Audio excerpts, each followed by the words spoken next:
شروع اللہ کا نام لے کر جو بڑا مہربان نہایت رحم والا ہے۔ کاف ہا یا عین صاد، یہ تمہارے پروردگار کی مہربانی کا بیان ہے جو اس نے اپنے بندے زکریا پر کی تھی جب انہوں نے اپنے پروردگار کو دبی آواز سے پکارا اور کہا کہ اے میرے پروردگار، میری ہڈیاں بڑھاپے کے سبب کمزور ہو گئی ہیں اور سر سفید بالوں کی وجہ سے چمکنے لگا ہے، اور اے میرے پروردگار، میں تجھ سے مانگ کر کبھی محروم نہیں رہا اور میں اپنے بعد اپنے بھائی بندوں سے ڈرتا ہوں اور میری بیوی بانجھ ہے، پھر بھی مجھے اپنے پاس سے ایک وارث عطا فرما جو میری اور اولاد یعقوب کی میراث کا مالک ہو، اور اے میرے پروردگار اس کو خوش اخلاق بنائیو۔ فرمایا اے زکریا، ہم تم کو ایک لڑکے کی بشارت دیتے ہیں جس کا نام یحییٰ ہوگا، اس سے پہلے ہم نے اس نام کا کوئی شخص پیدا نہیں کیا۔ انہوں نے کہا کہ پروردگار، میرے ہاں کس طرح لڑکا ہوگا جبکہ میری بیوی بانجھ ہے اور میں بڑھاپے کی اس حالت کو پہنچ گیا کہ سوکھ گیا ہوں۔ حکم ہوا کہ اسی طرح ہوگا۔ تمہارے پروردگار نے فرمایا ہے کہ مجھے یہ آسان ہے اور میں پہلے تم کو بھی تو پیدا کر چکا ہوں اور تم کچھ چیز نہ تھے۔ کہا کہ پروردگار، میرے لیے کوئی نشانی مقرر فرما۔ فرمایا نشانی یہ ہے کہ تم صحیح و سالم ہوتے ہوئے 3 رات دن لوگوں سے بات نہ کر سکو گے۔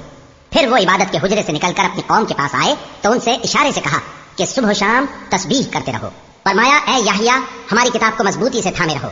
اور ہم نے ان کو لڑکپن ہی میں دانائی عطا فرمائی تھی اور اپنے پاس سے شفقت اور پاکیزگی دی تھی، اور وہ پرہیزگار تھے اور وہ اپنے ماں باپ کے ساتھ نیکی کرنے والے تھے اور سرکش اور نافرمان نہیں تھے، اور جس دن وہ پیدا ہوئے اور جس دن وفات پائیں گے اور جس دن زندہ کر کے اٹھائے جائیں گے ان پر سلام ہے۔ اور کتاب یعنی قرآن میں مریم کا بھی تذکرہ کرو، جب وہ اپنے لوگوں سے الگ ہو کر مکان کے مشرقی حصے میں چلی گئیں، پھر انہوں نے ان کی طرف سے پردہ کر لیا تو ہم نے ان کی طرف اپنا فرشتہ بھیجا، سو وہ ان کے سامنے ایک خوبصورت مرد کی صورت میں آیا۔ مریم بولی کہ اگر تم پرہیزگار ہو تو میں تم سے بچنے کے لیے رحمان کی پناہ لیتی ہوں۔ فرشتے نے کہا کہ میں تو تمہارے پروردگار کا بھیجا ہوا یعنی فرشتہ ہوں اور اس لیے آیا ہوں کہ تمہیں پاکیزہ لڑکا بخشوں۔ مریم نے کہا کہ میرے ہاں لڑکا کیوں کر ہوگا جبکہ مجھے کسی مرد نے بطور شوہر چھوا تک نہیں اور میں بدکار بھی نہیں ہوں۔ فرشتے نے کہا کہ یوں ہی ہوگا، تمہارے پروردگار نے فرمایا کہ یہ مجھے آسان ہے اور میں اسے اسی طریق پر پیدا کروں گا تاکہ اس کو ہم لوگوں کے لیے اپنی طرف سے نشانی اور ذریعہ رحمت بنائیں، اور یہ کام مقرر ہو چکا ہے۔ چنانچہ وہ اس بچے کے ساتھ حاملہ ہو گئیں اور اسے لے کر ایک دور جگہ چلی گئیں۔ پھر درد ذہ ان کو کھجور کے تنے کی طرف لے آیا، کہنے لگی کہ کاش میں اس سے پہلے مر چکتی اور بھولی بسری ہو گئی ہوتی۔ تب ان کے ٹیلے کے نیچے کی جانب سے فرشتے نے ان کو آواز دی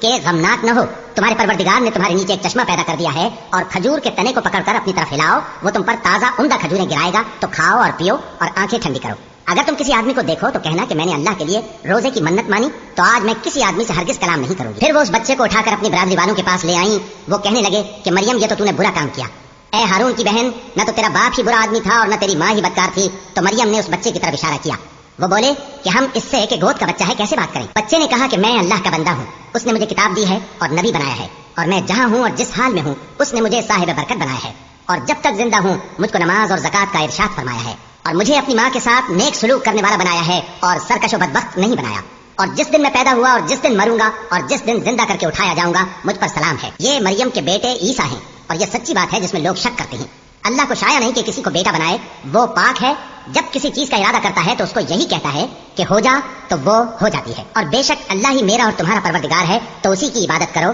یہی سیدھا رستہ ہے۔ پھر اہل کتاب کے فرقوں نے باہم اختلاف کیا، سو جو لوگ کافر ہوئے ہیں ان کو بڑے دن یعنی قیامت کے روز حاضر ہونے سے خرابی ہے۔ وہ جس دن ہمارے سامنے آئیں گے کیسے سننے والے اور کیسے دیکھنے والے ہوں گے، مگر ظالم آج کھلی گمراہی میں ہے، اور ان کو حسرت و افسوس کے دن سے ڈرا دو جب بات فیصل کر دی جائے گی اور وہ غفلت میں پڑے ہوئے ہیں اور ایمان نہیں لاتے۔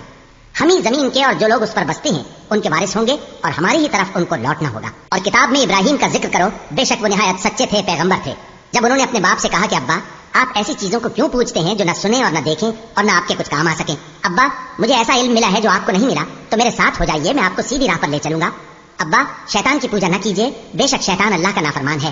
ابا، مجھے ڈر لگتا ہے کہ آپ کو اللہ کا عذاب آ پکڑے تو آپ شیطان کے ساتھی ہو جائیں۔ اس نے کہا کہ ابراہیم، کیا تو میرے معبودوں کے خلاف ہے؟ اگر تو باز نہ آئے گا تو میں تجھے سنسار کر دوں گا اور تو ہمیشہ کے لیے مجھ سے دور ہو جا۔ ابراہیم نے سلام علیکم کہا اور کہا کہ میں آپ کے لیے اپنے پروردگار سے بخشش مانگوں گا، بے شک وہ مجھ پر نہایت مہربان ہے، اور میں آپ لوگوں سے اور جن کو آپ اللہ کے سوا پکارا کرتے ہیں ان سے کنارہ کرتا ہوں اور اپنے پروردگار ہی کو پکاروں گا۔ امید ہے کہ میں اپنے پروردگار کو پکار کر محروم نہیں رہوں گا۔ اور جب ابراہیم ان لوگوں سے اور جن کی وہ اللہ کے سوا پرستش کرتے تھے الگ ہو گئے تو ہم نے ان کو اسحاق اور اسحاق کو یعقوب بخشے اور ہر ایک کو پیغمبر بنایا، اور ہم نے ان کو اپنی رحمت سے بہت سی چیزیں عنایت کی اور ان کا ذکر جمیل بلند کیا۔ اور کتاب میں موسیٰ کا بھی ذکر کرو، بے شک وہ ہمارے برگزیدہ تھے اور رسول تھے، نبی تھے، اور ہم نے ان کو طور کی داہنی طرف سے پکارا اور باتیں کرنے کے لیے نزدیک بلایا، اور اپنی مہربانی سے ان کو ان کا بھائی ہارون پیغمبر بنا کر عطا کیا۔ اور کتاب میں اسماعیل کا بھی ذکر کرو، وہ وعدے کے سچے اور رسول تھے، نبی تھے، اور وہ اپنے گھر والوں کو نماز اور زکوٰۃ کا حکم کرتے تھے اور اپنے پروردگار کے ہاں پسندیدہ تھے۔ اور کتاب میں ادریس کا بھی ذکر کرو، وہ بھی نہایت سچے تھے، نبی تھے، اور ہم نے ان کو اونچی جگہ اٹھا لیا تھا۔ یہ وہ لوگ ہیں جن پر اللہ نے اپنے پیغمبروں میں سے فضل کیا،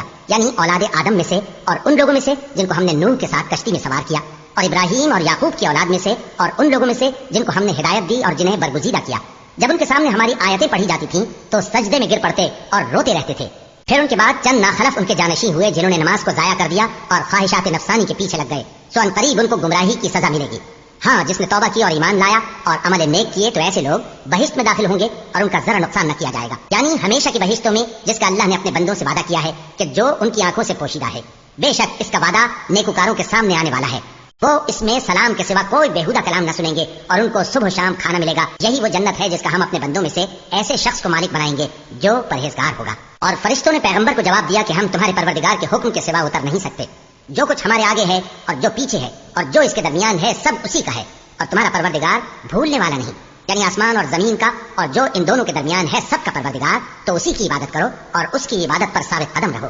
بھلا تم کوئی اس کا ہم نام جانتے ہو؟ اور کافر انسان کہتا ہے کہ جب میں مر جاؤں گا تو کیا زندہ کر کے نکالا جاؤں گا؟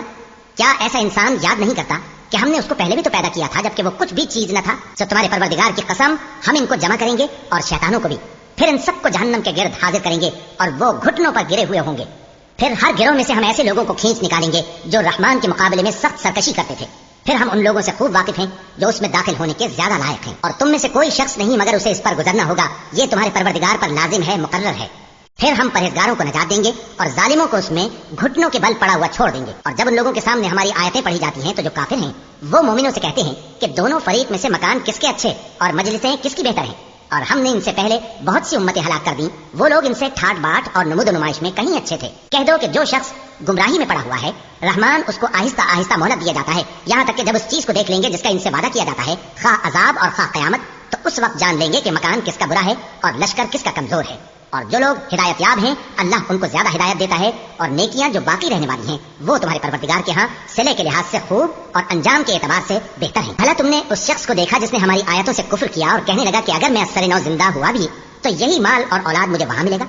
کیا اس نے غیب کی خبر پالی ہے یا اللہ کے یہاں سے عہد لے لیا ہے؟ ہرگز نہیں، یہ جو کچھ کہتا ہے ہم اس کو لکھتے جاتے اور اس کے لیے آہستہ آہستہ عذاب بڑھاتے جاتے ہیں، اور جو چیزیں یہ بتاتا ہے ان کے ہم وارث ہوں گے، اور یہ اکیلا ہمارے سامنے آئے گا، اور ان لوگوں نے اللہ کے سوا اور معبود بنا لیے ہیں تاکہ وہ ان کے لیے موجب عزت ہوں۔ ہرگز نہیں، وہ معبود ان کی پرستش سے انکار کریں گے اور ان کے دشمنوں مخالف ہوں گے۔ کیا تم نے نہیں دیکھا کہ ہم نے شیطانوں کو کافروں پر چھوڑ رکھا ہے کہ وہ ان کو خوب اکساتے رہتے ہیں؟ تو تم ان پر عذاب کے لیے جلدی نہ کرو کہ ہم تو ان کے لیے دن شمار کر رہے ہیں، جس روز ہم پرہیزگاروں کو رحمان کے سامنے بطور مہمان جمع کریں گے اور گنہگاروں کو دوزخ کی طرف پیاسے ہانک لے جائیں گے، تو لوگ کسی کی سفارش کا اختیار نہ رکھیں گے مگر جس نے رحمان سے اقرار لے لیا ہو، اور کہتے ہیں کہ رحمان بیٹا رکھتا ہے۔ ایسا کہنے والوں، یہ تو تم بری بات زبان پر لاتے ہو۔ قریب ہے کہ اس جھوٹ سے آسمان پھٹ پڑے اور زمین شق ہو جائے اور پہاڑ پارا پارا ہو کر گر پڑے کہ انہوں نے رحمان کے لیے بیٹا تجویز کیا، اور رحمان کو شایع نہیں کہ کسی کو بیٹا بنائے۔ ہر شخص جو آسمانوں اور زمین میں ہے رحمان کے روبرو بطور بندہ ہی آئے گا۔ اس نے ان سب کو اپنے علم سے گھیر رکھا اور ایک ایک کو شمار کر رکھا ہے، اور یہ سب قیامت کے دن اس کے سامنے اکیلے اکیلے حاضر ہوں گے۔ اور جو لوگ ایمان لائے اور عمل نیک کیے، رحمان ان کی محبت مخلوقات کے دل میں پیدا کر دے گا۔ اے پیغمبر صلی اللہ علیہ وآلہ وسلم، ہم نے یہ قرآن تمہاری زبان میں آسان بنا کر نازل کیا ہے تاکہ تم اس سے پرہیزگاروں کو خوشخبری پہنچا دو اور جھگڑالوؤں کو ڈر سنا دو، اور ہم نے ان سے پہلے بہت سے گروہوں کو ہلاک کر دیا ہے۔ بھلا تم ان میں سے کسی کو دیکھتے ہو یا کہیں ان کی بھنک سنتے ہو؟